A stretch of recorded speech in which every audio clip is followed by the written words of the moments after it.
Pihak kepolisian akan segera memanggil dokter dan perawat yang menangani korban bernama Valia Rafani, balita perempuan berusia 13 bulan yang meninggal dunia dikarenakan diduga menjadi korban malpraktek di Rumah Sakit Awal Bros Bekasi.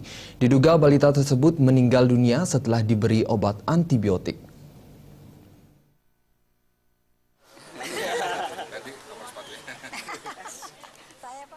Subdit Sumber Daya dan Lingkungan Direktorat Reserse Kriminal Khusus Polda Metro Jaya terus menyelidiki kasus dugaan malpraktek oleh Rumah Sakit Awal Bros yang menyebabkan seorang balita perempuan berusia 13 tahun Valia Rafani meninggal dunia.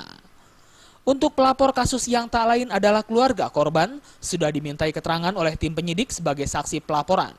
Kabid Humas Polda Metro Jaya Kombes Pol Muhammad Iqbal mengatakan rencananya tim penyidik akan memanggil dokter dan perawat Rumah Sakit Awal Bros yang saat itu menangani korban. Selain itu menurut Iqbal, tim penyidik juga akan melakukan pembongkaran makam untuk melakukan otopsi korban untuk mengetahui penyebab pasti dari kematian korban. Dari Krimsus Polda Metro Jaya sudah melakukan tahapan proses penyidikan dalam bentuk upaya penggeledahan ya, di Rumah Sakit Awal Bros. Sudah beberapa dokumen yang kita sita terkait dengan perbuatan yang diduga malpraktik ini, ya. Dan beberapa surat sudah kita siapkan untuk memanggil beberapa saksi, ya, perawat, dokter, dan lain sebagainya. Rencana pembongkaran makam, Pak?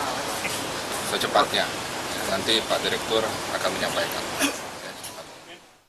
Sebelumnya Ibrahim Blegur, ayah kandung korban, dengan didampingi kuasa hukumnya, telah melaporkan pihak dokter Rumah Sakit Awal Bros Bekasi ke Sentra Pelayanan Kepolisian Terpadu SPKT Mapolda Metro Jaya. Korban diduga meninggal setelah diberikan obat antibiotik. Kondisi korban justru memburuk setelah meminum obat antibiotik tersebut hingga nyawa balita mungil itu tak terselamatkan.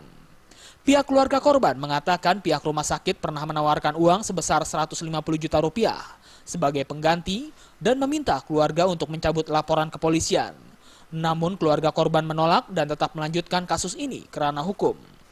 Dari Jakarta, Zikri Amin melapor.